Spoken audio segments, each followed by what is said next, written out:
Uma boa noite a todos, então. Eu sou a Zelma Padilha, farmacêutica, diretora secretária do Conselho Regional de Farmácia. Estou aqui representando nossos diretores e a autarquia e recebendo vocês com muita alegria nesse segundo dia de palestras da Semana do Farmacêutico.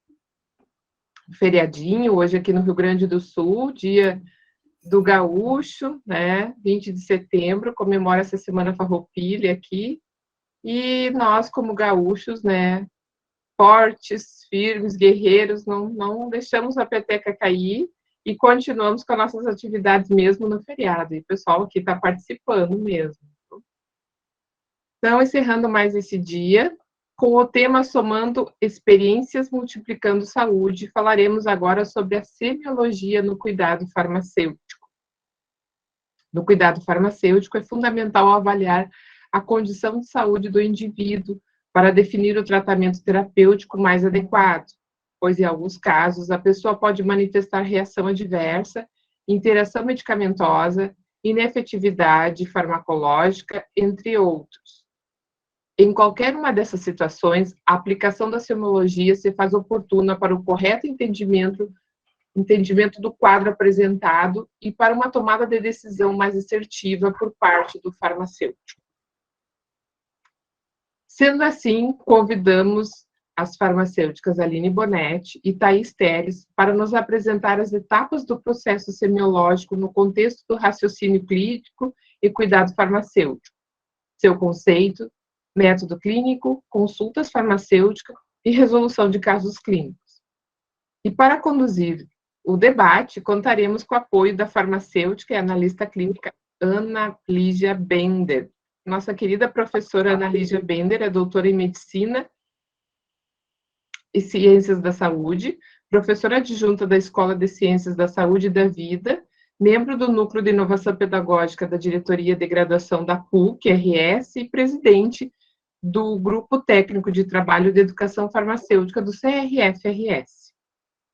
Agradeço a todos pela presença dessa noite, em especial as farmacêuticas Aline, Thaís e a professora Ana Lígia por aceitarem o nosso convite e em compartilhar seus conhecimentos conosco. Quero fazer um agradecimento também especial à nossa equipe da comunicação, ao Orlan, que está aqui conosco, a Fernanda Lapenha e o Lucas Almeida, que fizeram acontecer essa Semana do Farmacêutico.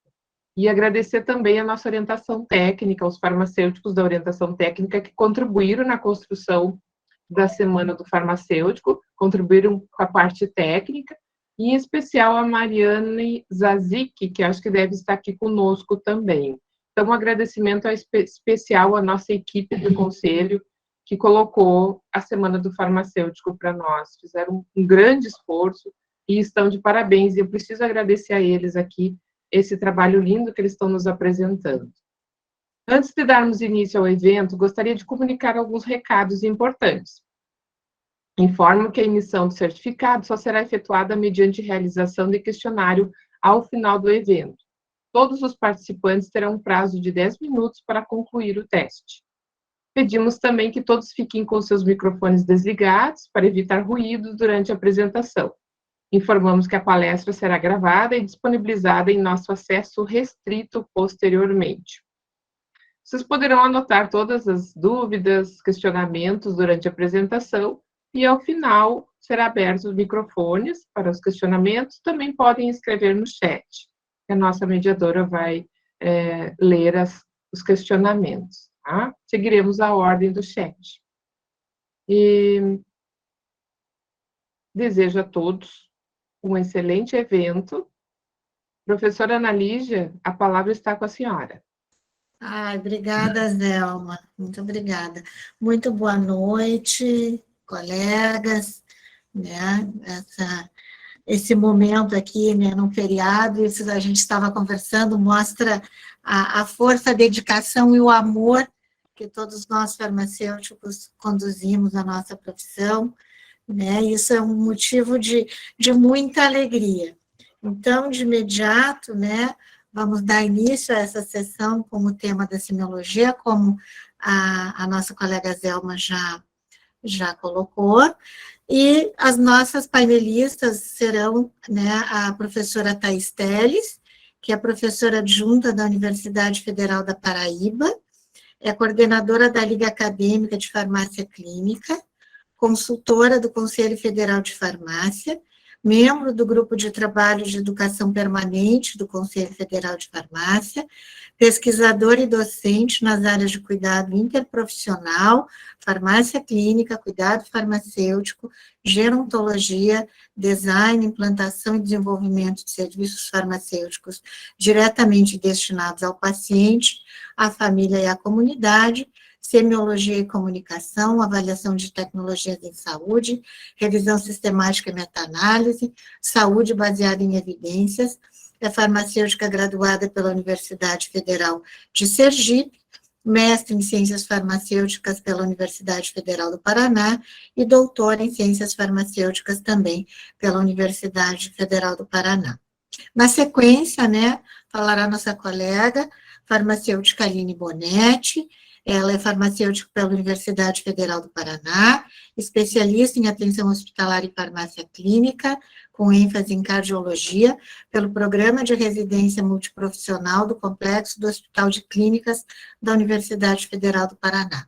Mestre e doutora em Ciências Farmacêuticas pela mesma universidade, professora de instituições de pós-graduação em farmácia clínica, membro de grupo de trabalho e educação permanente do Conselho Federal de Farmácia, membro do Núcleo de Avaliação de Tecnologias em Saúde da Universidade Federal do Paraná, do Departamento de Farmácia da Sociedade Brasileira de Diabetes, pesquisadora colaboradora de ensaios clínicos, desenvolve trabalhos na área do cuidado farmacêutico, serviços clínicos, saúde baseada em evidências e avaliação de tecnologias em saúde. Então, queridas colegas Thais e Aline, né, vocês terão 20 minutos para explanação, e, na sequência, nós teremos lá mais 20 minutos para nós abrirmos o diálogo com os nossos colegas que estão participando. Então, professora Thais, a palavra está com a senhora. Boa noite a todos. É um prazer estar aqui nesse evento, né, tão rico, e nesse dia especial, né, que é um feriado aí para vocês, né, fico muito feliz de estar contando com tanta gente, né, nessa participação aí. Nós vamos conversar hoje sobre semiologia farmacêutica no cuidado, né, no cuidado ao paciente, centrado nesse paciente. Eu vou colocar aqui a apresentação, eu vou fazer uma explanação inicial sobre os principais conceitos na semiologia e as etapas do raciocínio clínico, e em seguida, minha amiga e colega Aline, colega de trabalho também, vai dar início à parte de discussão do caso clínico, que nós preparamos para vocês. Eu gostaria que alguém me confirmasse se está aparecendo na tela, por favor. Está aparecendo sim, mas ainda não está no modo apresentação, Thais. Agora sim? Agora sim. Tá, muito obrigada. Então, gente, conversar sobre semiologia no cuidado farmacêutico em pouco tempo é um desafio, né? Porque é um tema gigante, dá para a gente discutir por horas sobre semiologia, mas a gente preparou para vocês os principais pontos, né? Tudo que vocês não podem deixar de saber sobre esse tema, e espero que vocês gostem. Qualquer dúvida, podem ir colocando no chat, que no final a gente responde. Então, a primeira pergunta que é feita, né, é o que é semiologia? Né? Esse tema, assim, que muitas vezes não é tão falado, mas que é tão importante. Então, semiologia é o estudo dos sinais e sintomas das doenças. Então, uma tosse, por exemplo, ela pode ser sempre 3 coisas. Todo sinal e sintoma pode ser sempre 3 coisas. Ou é um novo problema de saúde, ou é um problema de efetividade do tratamento, e por isso esse tratamento está manifestando sintomas da doença, ou é um problema de segurança, né? Então, é uma reação adversa, uma toxicidade do tratamento. A tosse, por exemplo, pegando esse sintoma, né, para exemplificar, ela poderia ser, por exemplo, um novo problema de saúde, e se for um novo problema de saúde, ele pode ser autolimitado ou não. Ele pode ser uma tosse decorrente de uma insuficiência cardíaca ou da asma do paciente que não está tendo tratamento efetivo, então precisa de ajuste nesse tratamento. Ou pode ser a tosse, por exemplo, por uso de um inibidor da ECA, um captopril, por exemplo, que o paciente está utilizando. E aí precisaria de ajuste para manejo dessa reação adversa.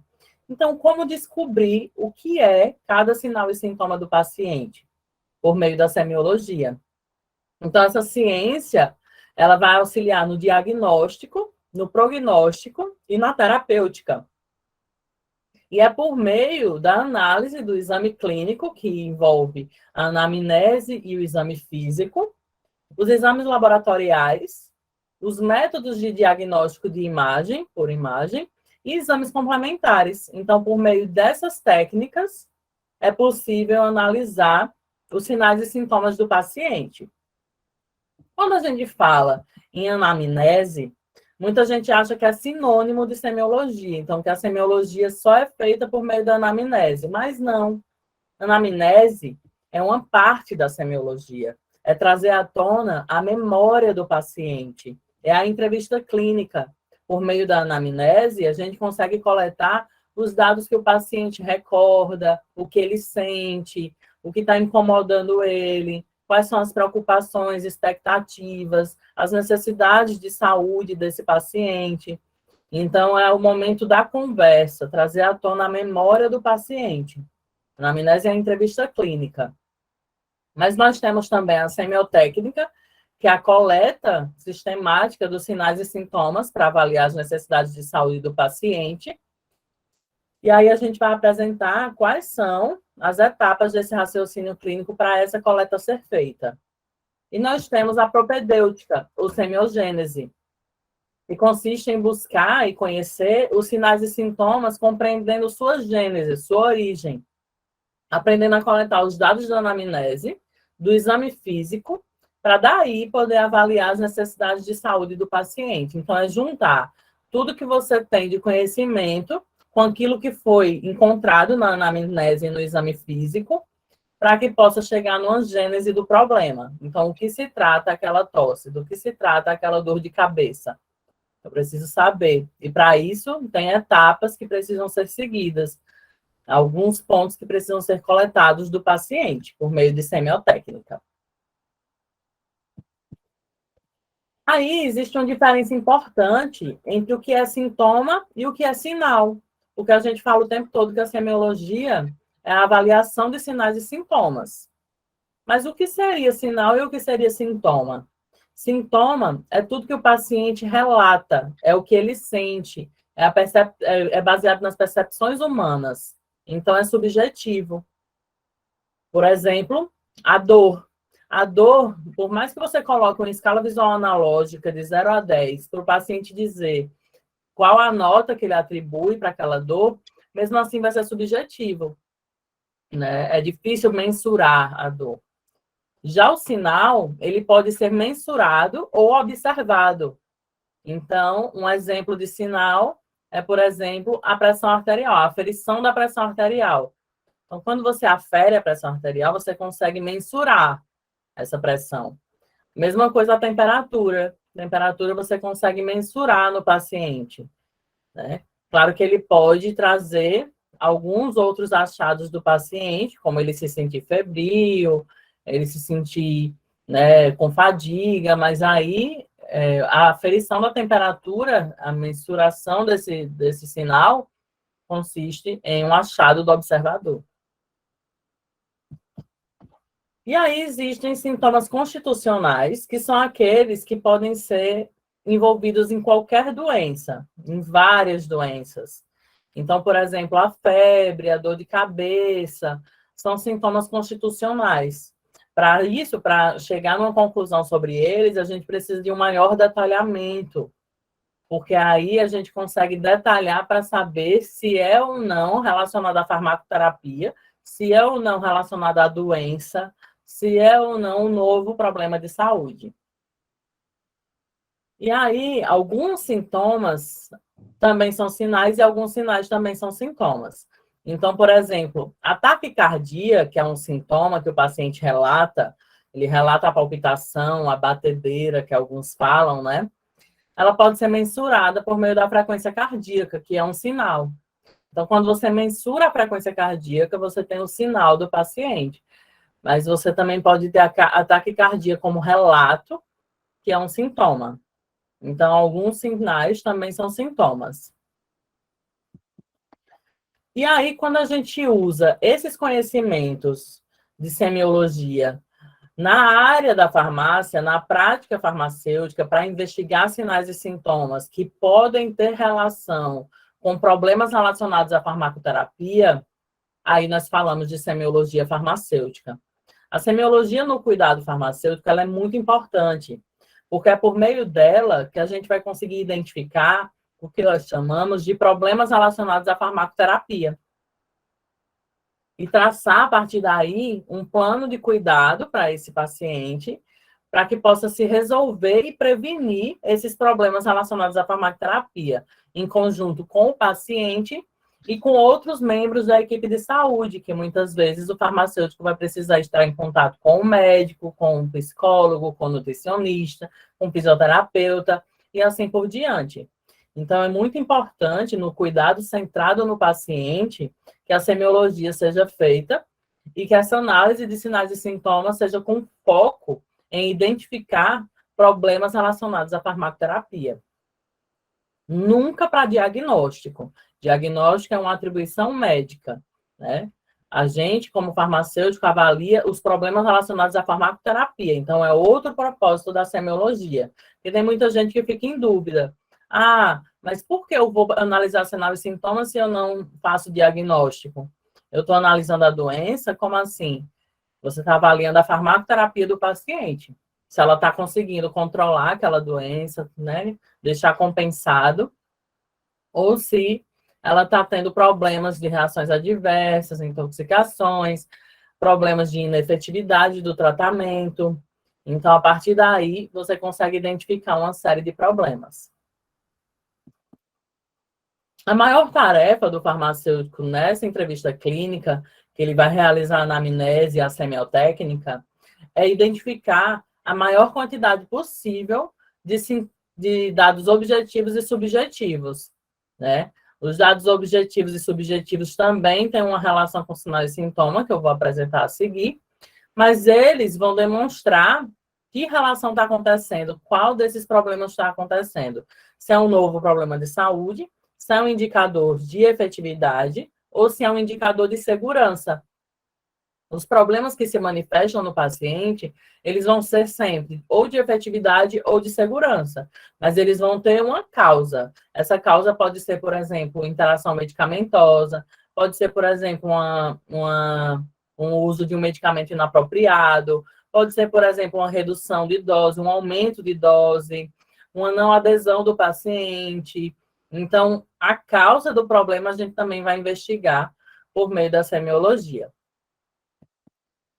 A diferença entre dados objetivos e subjetivos é que os dados objetivos, eles podem ser mensurados e observados, e não são influenciados por emoções ou parcialidade. Então, parece muito com o que é sinal, o dado objetivo. Mas você pode ter um sinal relatado de forma subjetiva, que é não medindo diretamente. O paciente chega e te fala que a pressão dele normalmente dá 120 por 80, ou 12 por 8, na linguagem dele. Mas ele está te relatando, não tem um registro, você não sabe como essa pressão foi aferida. Então, tudo isso é um dado subjetivo. Eles nem sempre são exatos e reprodutíveis, e geralmente são coletados diretamente do paciente, né? Então, nem sempre tem a relação de sinal e sintoma com dado subjetivo e objetivo. Então, é importante coletar os dois, né, para que eles se complementem. É tanto que o SOAP, que é um dos métodos de documentação, ele primeiro inicia com os dados subjetivos, que são relatados pelo paciente, depois vem os dados objetivos, que são aqueles observados ou mensurados pelo examinador, pelo farmacêutico, o A, que é a avaliação, o P, que que é o plano. Então, no A, você tem os problemas relacionados à farmacoterapia identificados. E no P, os planos, né? O teu plano de cuidado. Então, quais são as intervenções que foram feitas ou serão feitas com esse paciente? Então, é muito importante que esse farmacêutico saiba coletar sinais e sintomas e saiba diferenciar entre dados objetivos e subjetivos. E aí, esse farmacêutico ele vai dispor de competências, conhecimentos, habilidades e atitudes para realizar a anamnese do paciente e para recolher toda a história relevante à resolução dos problemas. E aí, essa organização da consulta, ela vai ser semelhante para os diferentes serviços farmacêuticos clínicos, ou serviços clínicos providos por farmacêuticos. O que vai mudar é a abrangência da anamnese. Então, um serviço onde você tem uma educação em saúde, você vai ter uma abrangência menor de anamnese do que um acompanhamento farmacoterapêutico. Então, quais são esses serviços onde eu posso aplicar a semiologia? Onde o cuidado farmacêutico é realizado, né? Então, nós temos 9 tipos de serviços farmacêuticos que são diretamente destinados ao paciente, família e comunidade. Esses serviços, eles foram harmonizados no documento do arcabouço conceitual do Conselho Federal de Farmácia.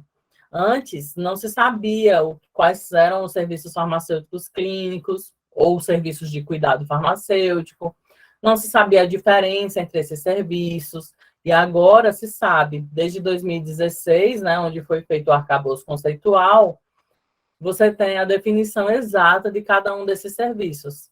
Então, são 9 serviços onde a gente contempla o modelo de prática do cuidado farmacêutico. E todos eles envolvem a semiologia. Então, nós temos a educação em saúde, que aí o farmacêutico vai orientar o paciente sobre medicamentos, sobre problemas de saúde, sobre hábitos de vida, sobre automonitoramento. Então, tudo isso ele pode estar orientando o paciente no serviço de educação em saúde. Os serviços, eles são híbridos. Então, muitas vezes você vai encontrar a educação em saúde nos outros serviços também, mas não significa que não possa ser feito isoladamente. A mesma coisa o rastreamento em saúde. O rastreamento em saúde é um serviço que o farmacêutico vai avaliar a possibilidade do paciente ter alguma condição de saúde que ele não tem diagnóstico. Então, por exemplo, ele faz o rastreamento de pressão arterial e vê que o paciente está com pressão alterada. E aí ele confirma essa alteração por meio de um MRPA, um monitoramento residencial da pressão arterial. O paciente vai monitorar a pressão em casa e aí ele vai confirmar se aquela pressão realmente está alterada. Ou pode ser em dias diferentes, indo na farmácia também, caso o paciente não tenha o aparelho. E aí, ele vai confirmar se a pressão persiste alterada. Se persistir, ele vai encaminhar para diagnóstico. Então, é um serviço de rastreamento. Né? Auxilia no diagnóstico. Pode ser feito também para diabetes, né? Para o rastreamento do diabetes. Você faz ali a aferição da glicemia capilar do paciente, e uma vez que ela está alterada e persiste alterada, o paciente é encaminhado para diagnóstico médico. No serviço de dispensação de medicamentos, você tem ali a entrega do medicamento junto com a orientação. Então, é a educação em saúde mais a entrega do medicamento. Então, se só for a entrega, não é um serviço de dispensação. Né? A dispensação ela acontece quando ela é feita com aconselhamento ao paciente, com orientação a esse paciente, sobre como utilizar, onde armazenar, como descartar, o que ele vai sentir, como monitorar. Então, tudo isso precisa ser falado, conversado com esse paciente. Principalmente a forma do uso, né? A forma de como ele vai utilizar esse medicamento. O manejo de problemas de saúde autolimitados é um serviço que necessita que o farmacêutico avalie o sinal e sintoma do paciente no balcão da farmácia, para muitas vezes indicar ou prescrever um medicamento, que é um MIP, um medicamento isento de prescrição médica. Por quê? Porque esses problemas autolimitados, como a gente chama, eles não evoluem para a doença. Eles não evoluem para a doença, eles são autolimitados, eles tendem a evoluir para a cura. O que o farmacêutico faz é tratar sinais e sintomas específicos, isolados. Por exemplo, constipação, diarreia, tosse, dor de cabeça, azia, doenças fúngicas, dermatomicoses, acne. Só que, para isso, o farmacêutico precisa identificar se esse problema de saúde realmente é autolimitado. Porque se ele não for autolimitado, ele vai precisar encaminhar o paciente para o médico, que aí ele precisa de um diagnóstico. O serviço de revisão da farmacoterapia, ele é um serviço que o farmacêutico vai avaliar a prescrição para ver se está correta, se está na dose certa, na frequência de utilizar correta, na via correta, na duração do tratamento correta, se tem interações medicamentosas relevantes, se tem duplicidades terapêuticas. O segundo ponto da revisão da farmacoterapia é a adesão. Então, o farmacêutico vai avaliar se o paciente adere corretamente ao tratamento, né? Se ele realmente consegue fazer a gestão desse tratamento. E, por último, a revisão clínica, que é a revisão dos resultados terapêuticos. E aí, o farmacêutico vai avaliar os exames do paciente, se o paciente está demonstrando efetividade no tratamento e segurança no tratamento. Monitorização terapêutica é outro serviço, e é um serviço no qual vai ser avaliadas as concentrações séricas dos medicamentos. Então, por exemplo, o paciente que está utilizando lítio necessita desse serviço, porque ele vai precisar fazer a litemia para avaliar como que está a concentração plasmática do lítio, se está em níveis tóxicos ou não, e se está na meta terapêutica ou não. O serviço de gestão da condição de saúde, que é um serviço no qual o paciente é acompanhado, né, pelo farmacêutico, para avaliar uma única condição, uma condição específica. Então, ele avalia ali a asma do paciente, por exemplo. Então, ele vai acompanhar e vai monitorar a asma, né? Vai avaliar os problemas da farmacoterapia relacionados à asma e vai resolvê-los. A partir do momento que esse farmacêutico contempla todos os problemas de saúde do paciente, todos os medicamentos que o paciente usa, aí já é o acompanhamento farmacoterapêutico. O acompanhamento farmacoterapêutico, o farmacêutico vai acompanhar o paciente por um tempo, avaliando seus medicamentos e suas doenças, seus exames, para ver se está tudo ok. Se não tiver, ele vai resolver os problemas da farmacoterapia que estiverem acontecendo. Por último, conciliação terapêutica, que é um serviço no qual o farmacêutico ele vai avaliar todas as prescrições do paciente e todos os medicamentos que o paciente usa em casa. E vai ver se tem alguma duplicidade terapêutica. Isso também pode acontecer no hospital, para avaliar o paciente quando ele estava internado e pós-alta hospitalar, quando ele vai para casa, porque ele fica perdido sem saber se ele usa o que ele estava usando no hospital, se ele usa o que ele usava em casa antes. E aí precisa de um farmacêutico que concilie esses medicamentos, que diga para ele quais são os medicamentos que ele vai utilizar. Então, esses são os 9 serviços farmacêuticos que se aplicam à semiologia. E como que é feita, então, a etapa de raciocínio clínico para esses serviços? São 7 pontos. O primeiro deles é o tempo. Então, a gente avalia no tempo início, frequência e duração dos sinais e sintomas. Depois, a gente avalia a localização. A localização é a área precisa dos sinais e sintomas.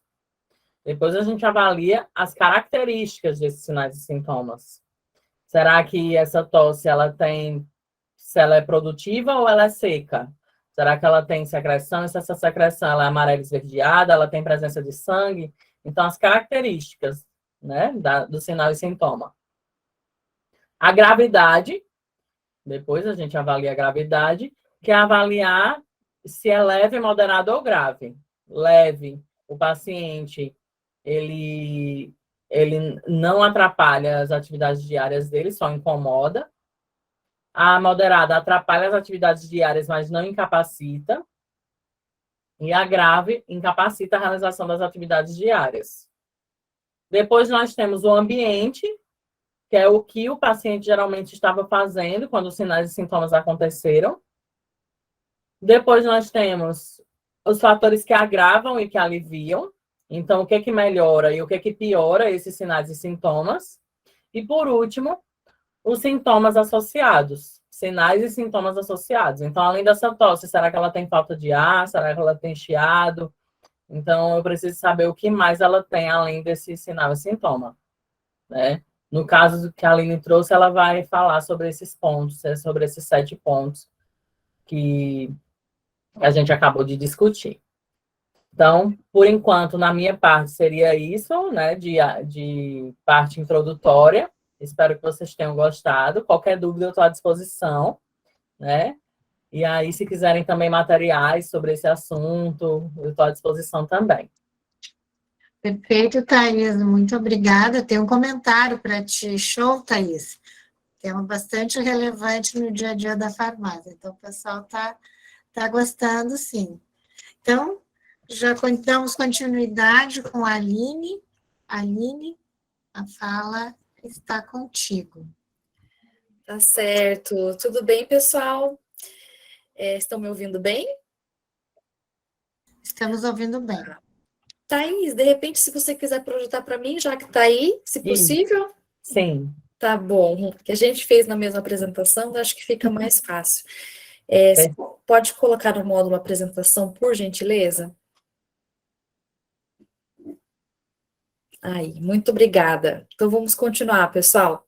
Primeiramente, muito obrigada pelo convite. É um prazer estar aqui hoje nesse evento tão bonito, tão bacana, com várias pessoas aí, até nesse horário da noite, né? Isso é muito bom, significa que as pessoas estão querendo aí aprender e compartilhar experiências aí, tá? E é uma honra também compartilhar essa apresentação com uma grande amiga e parceira de trabalho também.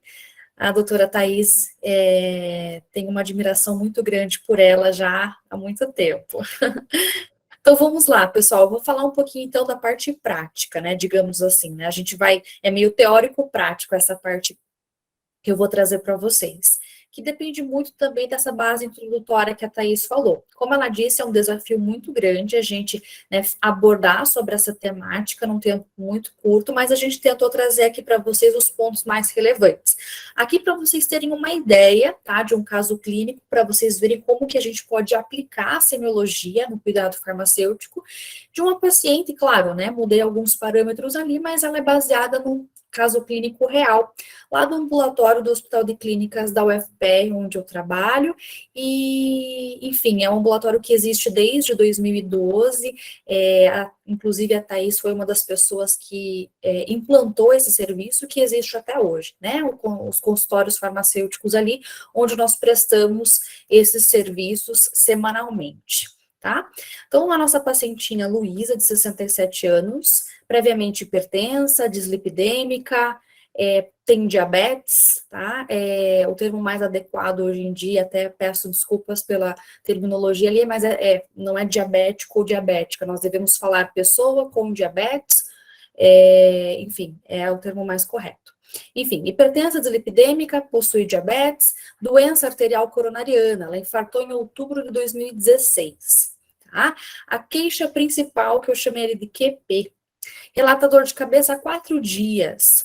Outras queixas que ela traz também. A principal é a dor de cabeça. Vocês vão ver, pessoal, quem está na prática, ou quem vai começar a atuar na clínica, vocês vão ver muitas vezes que os pacientes, principalmente pacientes idosos, eles trazem muitas queixas, muitas demandas, né?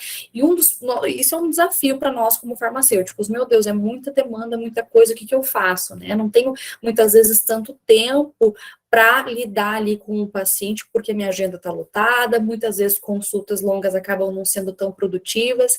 Então, uma dica que eu dou aqui já de início resolva ou dê o encaminhamento para a queixa principal. Então, é muito importante você identificar qual é a queixa principal do paciente naquele momento, o que está mais incomodando. Então, vamos aplicar os conhecimentos da semiologia neste dia de hoje, por exemplo, nessa consulta de hoje, para a queixa principal, que no caso dela é a dor de cabeça, tá? Mas ela também relatou que se sente chorosa e sem vontade de fazer as coisas ultimamente, mais ou menos ali há uns 3 meses. História social, ela é casada, aposentada, tem 2 filhos. História familiar, a mãe teve um AVC aos 50 anos e o pai dela tem depressão. E hábitos de vida ali, tabagista, fuma 20 cigarros por dia há 10 anos, nega o uso de bebidas alcoólicas e hábitos alimentares ali sem nenhuma restrição específica. Ela disse que come de tudo, fruta, verdura, pão, carne e gosta muito de doce, o que é um problema para uma paciente com diabetes, tá? Beleza. Pode passar, por favor, Thaís. Então, ali eu trouxe para vocês a prescrição dela e, entre parênteses, o modo de uso, tá? Novamente, o paciente vai trazer várias demandas, né? Várias demandas. A gente tem que focar na queixa principal e também, né, porque é a nossa área, a gente tem que trazer, né, um olhar mais atento ali para a farmacoterapia, né? Então, ela usa ali, ou melhor, a prescrição dela é de carvedilol, 12,5 miligramas 2 vezes ao dia, mas percebam que ela toma um comprimido pela manhã. Só, ela não toma o comprimido da noite. E vai mais uma dica também que eu dou para vocês, que a gente, né, fala bastante nas aulas de semiologia também, que tem a ver com habilidades de comunicação e tudo mais, que é o seguinte, nós não devemos perguntar para o paciente, né, você toma direitinho o medicamento? Ele vai responder que sim, está tentando induzir uma resposta, muitas vezes o paciente ele se sente, né, pressionado, então ele vai responder que sim. Então, nós precisamos fazer essas perguntas de uma maneira diferente, que é ponto a ponto, medicamento por medicamento. Então, vamos lá, dona Luísa, me diga como que a senhora toma o carvedilol. Aí ela vai falar, né, no caso dela, ela falou, eu tomo de manhã. Pronto, então você já percebeu que tem um problema de adesão ali, né? Por que será que ela não está tomando à noite? Será que é porque ela esquece? Será que é porque ela não sabia que era 2 vezes ao dia? Então, existem diversas razões, né? Então, a gente tem que explorar isso daí para tomar a melhor conduta. O enalapril está prescrito e ela adere ao tratamento conforme está ali, 20 miligramas 2 vezes ao dia. Simvastatina 40 miligramas, a gente identificou, né, na nossa avaliação que ela toma pela manhã, e o melhor horário para se tomar a simvastatina é à noite, para otimizar o seu efeito terapêutico, então mais um problema que a gente identificou ali. Omeprazol 20 miligramas uma vez ao dia, ela toma de manhã, em jejum, e o AS ela também toma de manhã, 100 miligramas uma vez ao dia. Tá? O que não é um problema, muitas vezes a gente pensa que o AS tem que ser obrigatoriamente após o almoço, mas não, ele precisa ser após alguma refeição. Então, se ela toma café da manhã, tá tudo bem tomar o AS após o almoço. Se ela não toma, aí já seria um problema, ela poderia, né, sentir um desconforto gástrico, e isso acaba comprometendo a segurança do tratamento. Então, a gente viu ali alguns problemas de adesão. A pressão arterial a gente aferiu 3 vezes, a recomendação de diretriz é que a gente faça essa aferição 2 vezes, né, com intervalo ali de um minutinho e outro, entre uma medida e outra, e a gente calcula a média. Né, o fato é que deu ali uma pressão arterial elevada, né, acima de 160 por 90. Os exames de 2 meses atrás ali, o que nada chama muita atenção, assim, não tem nenhum exame muito alterado, né, perfil lipídico não está 100%, né, poderia estar um pouco melhor, o LDL poderia estar um pouco mais baixo para ela que já infartou, recomendação de diretriz é que esteja abaixo de 50 para paciente previamente infartado, HDL está um pouquinho baixo, glicemia de jejum e hemoglobina glicada estão no alvo, enfim, tá tudo certinho ali. Pode passar. Então, para a paciente Luísa, a gente tem que pensar nas seguintes situações, né? Eu vou falar agora da história da doença atual. Então, o que nós precisamos priorizar na consulta de hoje, né? A dor de cabeça, que é a queixa principal, a pressão arterial, que não está controlada, então a gente encontrou ali um problema de efetividade no tratamento. nós poderíamos pensar, talvez não nessa consulta, eu trouxe aqui para finalidades didáticas, tá? Como eu disse, depende muito do tempo que você tem ali com o paciente e, enfim, depende muito de cada momento, né? Porque se você for tentar resolver todos os problemas que a paciente trouxe, pode ser que você fique 1 hora, 2 horas com ele ali. Mas para finalidades didáticas, eu coloquei ali outras situações que a gente pode avaliar nessa consulta, dependendo do tempo, ou em consultas subsequentes, como, por exemplo, a aplicação do instrumento PHQ-9, que é um instrumento que a gente utiliza para rastrear, que é um serviço farmacêutico clínico que a Thais abordou já, para rastrear depressão. Ela diz que está se sentindo chorosa, ela tem um histórico na família de depressão, o pai dela teve depressão. Então, a gente pode aplicar esse instrumento, que é um instrumento validado, que tem 9 perguntinhas, e a depender da pontuação, a gente tem que tomar um encaminhamento, né, realizar um encaminhamento médico, tá bom? Esse instrumento a gente pode utilizar também como finalidade de monitoramento para pacientes que já têm depressão, né, para avaliar se o tratamento está realmente atingindo, né, o efeito desejado e tudo mais. Outro ponto que eu coloquei ali é o monitoramento do perfil lipídico. Né? Como eu disse, pacientes previamente infartados, a gente gostaria que o LDL estivesse abaixo de 50, essa é a meta terapêutica para ela. A gente pode presumir ali que esse perfil lipídico não esteja totalmente adequado, por exemplo, por erro de administração do medicamento, que a simvastatina ela toma de manhã e deveria tomar de noite. Então, essa seria uma conduta inicial, né, que a gente poderia fazer ali. Tá? Outro ponto que vale menção aqui, que eu acabei não colocando ali, mas é uma paciente com diabetes e ela faz uso de metformina também, tá? Não estava ali, mas pode acreditar, tem metformina, 850 miligramas, 2 vezes ao dia, e está atingindo a meta terapêutica dela ali, que a hemoglobina glicada estava adequada, tá? Então, não se preocupem com diabetes, para esta paciente, o diabetes não está sendo um problema. É claro que a gente tem que fazer as orientações com relação a hábitos de vida também, que ela diz que gosta de comer muito doce, então isso pode ser um problema mais para frente, mas agora, não. É uma surpresa, viu, porque na maioria das vezes, a maioria dos pacientes que a gente atende, o diabetes geralmente é o problema mais identificado e mais descompensado, mas para ela, eu listaria esses aqui. Pode passar. Então, para dor de cabeça, a gente vai avaliar ali aqueles pontos da anamnese, né? Aqueles pontos que envolvem, na verdade, o estudo, né, dos sinais e sintomas, que é a semiologia. Então, desde quando que ela está com dor de cabeça? A gente lembra que o problema que ela trouxe pode ser um novo problema de saúde, pode ser algum problema de efetividade, segurança ao tratamento, como a Thais comentou. E partindo da questão do novo problema de saúde, a gente tem outros 2 problemas. Ou pode ser um problema de saúde autolimitado, ou pode ser um problema maior. Então, que exige um encaminhamento médico, porque exige o tratamento com prescrição médica. Então, como é que eu vou identificar qual o problema é? Se é um problema novo, se é um problema de efetividade e segurança da farmacoterapia? Através do estudo dos sinais e sintomas, especificamente deste sinal e sintoma.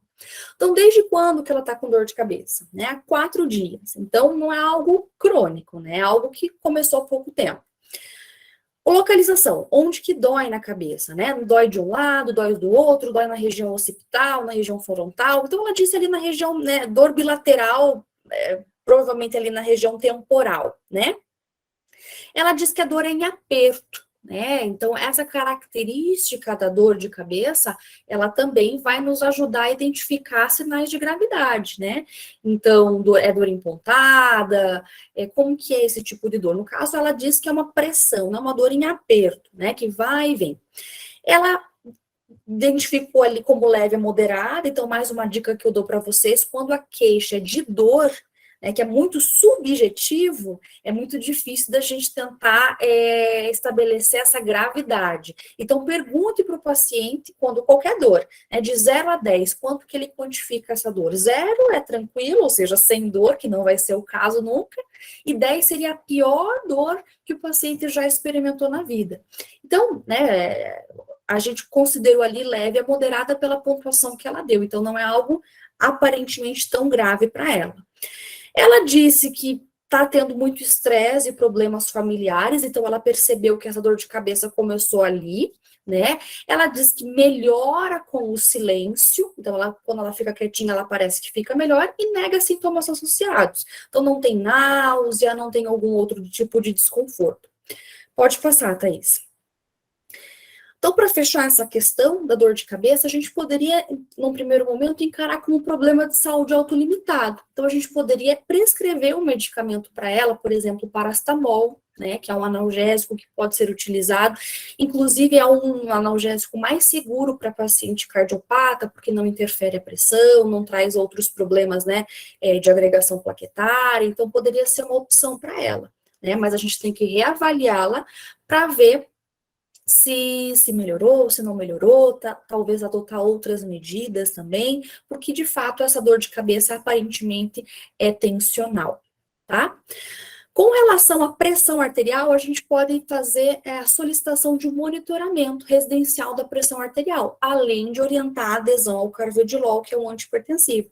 Então, esse MRPA a gente pode solicitar para o paciente, que ele vai medir a pressão arterial por 5 dias consecutivos, de manhã e de tarde, e a gente vai ter várias medidas para poder ter uma ideia melhor, né, do que está acontecendo. Então, quanto mais medidas a gente tem, melhor é a nossa avaliação, né? Então, a gente vai aguardar o resultado desse instrumento. Pode passar. O PHQ-9 que eu falei para vocês, facilmente vocês conseguem encontrar na internet, PHQ-9. Então, são 9 perguntinhas que a gente faz, e dependendo da resposta do paciente, eu tenho que tomar uma determinada conduta, né? Então, perguntas como, né, você tem sentido pouco interesse ou pouco prazer em fazer as coisas? Se sente para baixo, deprimido ou sem perspectiva? Então, é um reflexo das 2 últimas semanas do paciente. Então, dependendo da resposta, a gente vai estabelecer um score, e pode passar, Thaís, por favor. E dependendo do score final, a gente tem ali depressão mínima, leve, a moderada, que é igual acima de 10, né, entre 10 e 14, melhor dizendo, e 10 é o corte, tá, pessoal, para a gente fazer um encaminhamento médico, para realizar de fato o diagnóstico, que muitas vezes exige tratamento farmacológico, outras vezes não, né, então vai depender. Então, é o corte. Igual acima de 10, a gente faz o encaminhamento médico. Pode passar, Thaís, por favor. E, então, para fechar aqui, eu trouxe para vocês, né, os probleminhas que a gente identificou e as condutas baseando, né, em tudo isso que a gente viu nesses poucos minutos. Então, a gente identificou hábitos de vida não adequados, como alimentação e o próprio tabagismo, então a gente precisa fazer orientações e encaminhamentos, não necessariamente num primeiro momento, pode ficar para um segundo momento, então aí é um serviço de acompanhamento farmacoterapêutico, seguramente. Essa cefaleia tensional, então a gente poderia prescrever um medicamento isento de prescrição médica e acompanhar a resolução ou não deste problema. O perfil lipídico fora das metas, a gente vai orientar a mudança de estilo de vida e a adesão correta, né, à simvastatina no período da noite. A pressão fora das metas, a gente deve orientar a adesão ao tratamento e aguardar o resultado do MRPA, por exemplo. O PHQ-9, ali eu trouxe para vocês o resultado desse instrumento foi 15, então a gente precisa encaminhar ao médico, né? E uma adesão ao carvedilol e a aspirina, orientação sobre adesão e fornecimento de materiais educativos. Desculpa, uma adesão ao carvedilol e a simvastatina. Lembra que tomar em horários inadequados também é uma forma de não aderir corretamente ao tratamento, né? Então a gente vai orientar sobre adesão e fornecer, por exemplo, um plano personalizado com os horários de tomada dos medicamentos, talvez orientar alguns lembretes para o paciente, enfim. Isso vai depender também do porquê, do motivo que faz o paciente não aderir ao tratamento, tá bom? Pode passar, Thaís. É isso, na verdade. Trouxe para vocês, né, um caso clínico de média complexidade para vocês entenderem um pouco do contexto da semiologia na prática, né? Mas o conteúdo ele é muito mais denso, é muito maior do que isso, e nesses minutos a gente trouxe para vocês esses pontos mais importantes e estou à disposição para tirar dúvidas e materiais também, se for o caso.